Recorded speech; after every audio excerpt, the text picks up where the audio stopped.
네. 아멘.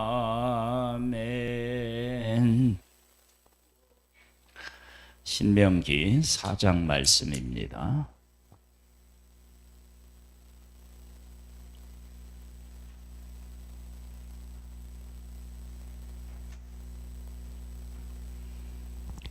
신명기 4장 32절로부터 보겠습니다.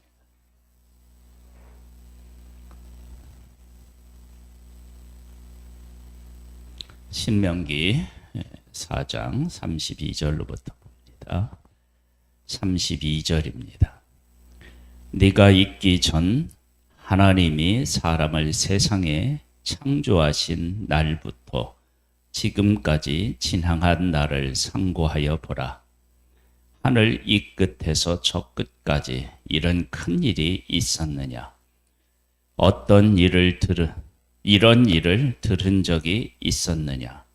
어떤 국민이 불 가운데서 말씀하시는 하나님의 음성을 너처럼 듣고 생존하였느냐?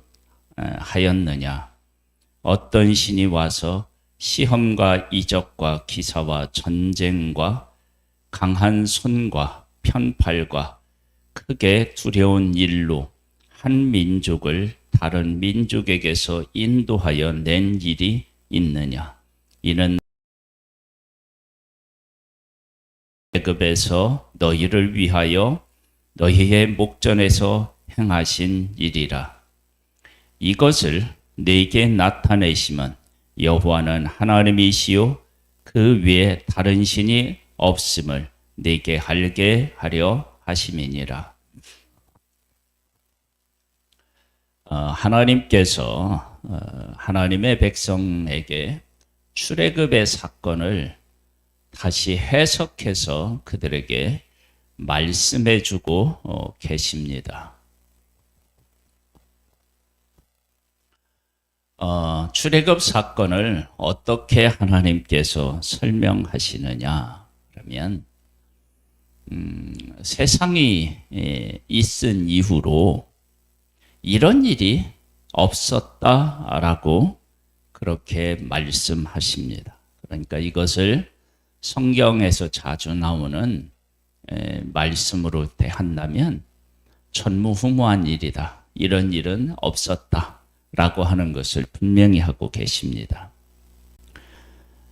어떤 신이 한 민족을 다른 민족에서 구원해내서 약속의 땅으로 이끌었다라고 하는 신은 세상에 존재하지 않는다.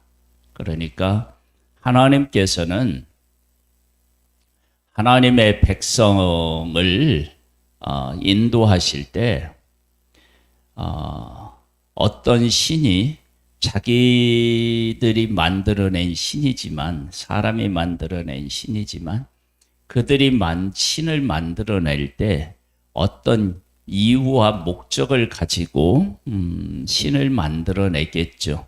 근데 그렇게 만들어낸 모든 신들에게서 이런 엄청난 일들은 계획하거나 실천했다고 만들 수 없는 이야기, 만들 수 없는 일, 그 일을 행해서 하나님께서 하나님의 백성을 인도하심으로 하나님 외에는 그 어떤 신도 없다라고 하는 것을 선포하고 계신 것입니다. 그래서 이렇게 하나님께서 일하셨기 때문에 어떤 일이 있었느냐 그러면 애굽에 있는 사람들도 굴복할 수 있었고요. 신들도 다 하나님께서 심판하시고 그 다음에 애굽에 가는 약속의 땅 가나안 땅에서 있었던 사람들도 또 우리가 잘 아는 대로 발락 왕이 발람 선지자를 통해서 하나님의 백성을 저주하려고 했는데 그것들이 안 됐고 약속의 땅에 살고 있었던 사람들도 그들의 신을 가지고 어떻게 해보려고 했는데 안 됐고 그 안 되는 것 이전에 출애굽하게 하는 하나님 그 소문을 듣고 홍해를 가른 하나님을 그들이 듣고 그 다음에 광야에서 하나님의 백성을 생존케 하시는 하나님의 얘기를 듣고 간담이 녹은 거예요. 그것은 그들이 섬기는 신으로도 도저히 가능할 수 없다라고 하는 사실을 그들이 인정한 것입니다. 그래서 여호수아와 갈렙이 어떻게 이야기를 했느냐? 그들의 신은 그들에게서 떠났다. 그럼 그들에게서 떠났다라고 하는 사실을 어떻게 하느냐? 그들이 신 앞에 무슨 정성을 드린다, 제단을 쌓는다 그러는데, 만약에 신이 그들을 구원해 줄 것이라는 확신을 가지고 제단을 쌓는 모습과 벌벌 떨면서 어찌할 바 몰라서 하는 것하고는 차원이 다르겠지요. 그래서 하나님께서 출애굽이라고 하는 그런 사건을 통해서 하나님 일하시는 것은 하나님 외에 다른 신이 없다라고 하는 사실을 하나님의 백성도 인정할 수밖에 없고 온 나라 사람들도 다 인정할 수밖에 없는, 그리고 그것을 만들어내거나 따라할 수 없는 그러한 일들을 통해서 하나님의 백성을 이끌어내므로 말미암아 나 위에 다른 신이 없는 것을 하나님의 백성들에게 먼저 말씀하시고 그리고 온 세상에 선포하신 것입니다. 그래서 36절에 이렇게 35절에 이렇게 말씀하셔요. 이것을 내게 나타내심은 여호와는 하나님이시요 그 외에는 다른 신이 없음을 내게 알게 하려 하심이니라. 그러면서 이제 신약에 와서는 하나님께서 독생자를 이 땅에 보내 십자가에서 못 박아서 우리를 구원하셨는데, 이 또한 그 어느 곳에서도 발견할 수도 없고 따라할 수도 없는 방법을 통해서 우리를 구원하심으로 우리를 얼마나 사랑하시는지를 보여주셨습니다. 이것이 바로 하나님께서 하시는 일이십니다. 36절입니다. 여호와께서 너를 교훈하시려고 하늘에서부터 그의 음성을 네게 듣게 하시며 땅에서는 그의 큰 불을 네게 보이시고 네가 불 가운데서 나오는 그의 말씀을 듣게 하셨느니라.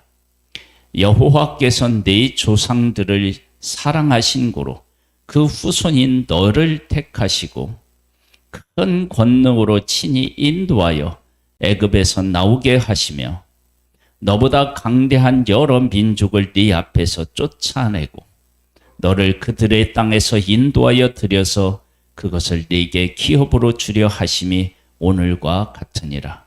그런즉 너는 오늘 위로 하늘에나 아래로 땅에 오직 여호와는 하나님이시요 다른 신이 없는 줄을 알고 알아 명심하고 오늘 내가 네게 명령하는 여호와의 규례와 명령을 지키라.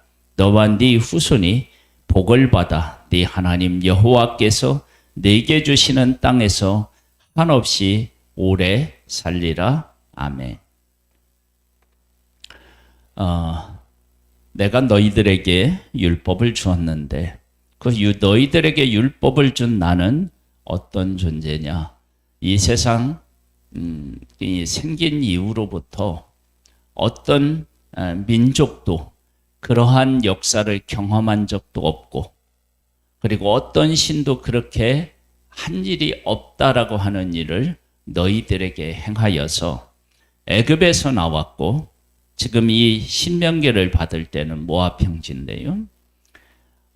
광야를 통과해서 지금 약속의 땅을 눈앞에 두고 있는 이곳까지 인도했고, 그리고 너희들이 이러한 내가 너희들에게 율법을 너희들에게 주었는데 이 율법을 너희들이 잘 지키면 이렇게 너희들을 구원하고 인도한 내가 너희들에게 복을 주지 않겠느냐.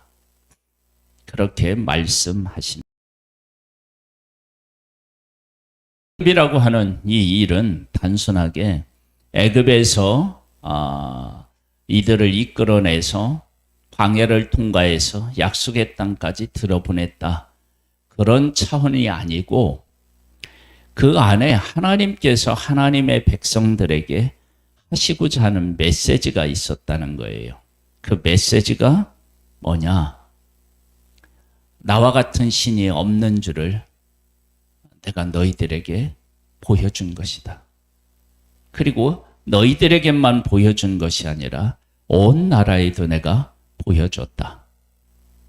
이것을 설명하기 위함입니다. 그러면 이 내용을 우리가 이렇게 나누면서 생각하는 것은 그런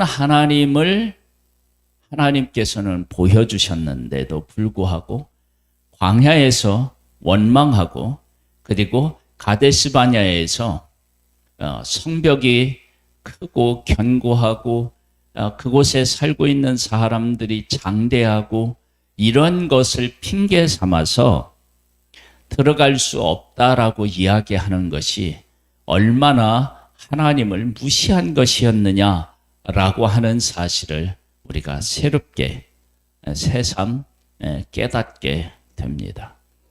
우리를 구원하신 하나님은 독생자를 십자가에 못 박아서 우리를 하나님의 자녀로 삼으셨습니다. 이 또한 어느 곳에서도 발견할 수 없는 크신 사랑이다라고 고백하게 됩니다. 이스라엘 백성들의 엄청나게 큰 기적과 역사로 함께하신 하나님은 도저히 우리가 생각할 수 없는 독생자를 보내서 우리를 구원하셨습니다. 그러므로 우리가 그 하나님을 찬양하고 경배하고 그 하나님의 말씀을 지켜 살아야 우리에게 살 길이 있고 다른 곳에 가서 무엇을 구하기 위해서 기울거릴 필요가 없는 유일무이한 하나님의 구원이심을 이 시간 고백하게 됩니다. 오늘 하루도 그리고 우리의 평생에 이 하나님을 깨달아 알고 묵상하면서 날마다 감사와 승리의 역사가 있기를 주님의 이름으로 축복합니다. 하나님 아버지 감사합니다. 우리를 사랑하시고 구원하신 하나님, 그 구원하심을 우리가 잘 깨달아 알면 하나님밖에 없구나. 하나님이 우리를 얼마나 사랑하시는지를 알 수 있구나 라고 하는 것을 하나님은 우리에게 보여주셨습니다. 우리가 그 사실을 깨달아 알고 그 가운데서 하나님의 말씀에 순종하여 승리의 승리를 하는 복된 하나님의 자녀 되기를 소망하오며 예수님의 이름으로 기도드립니다. 아멘. 하늘에 계신 우리 아버지여, 이름이 거룩히 여김을 받으시오며 나라에 임하옵시며 뜻이 하늘에서 이룬 것 같이 땅에서도 이루어지리이다. 오늘날 우리에게 유할 양식을 주옵시고 우리가 우리에게 죄 지은 자를 사하여 준 것 같이 우리 죄를 사하여 주옵시고 우리를 시험에 들게 하지 마옵시고 다만 악에서 구하옵소서. 대개 나라와 근세와 영광이 아버지께 영원히 있사옵나이다. 아멘.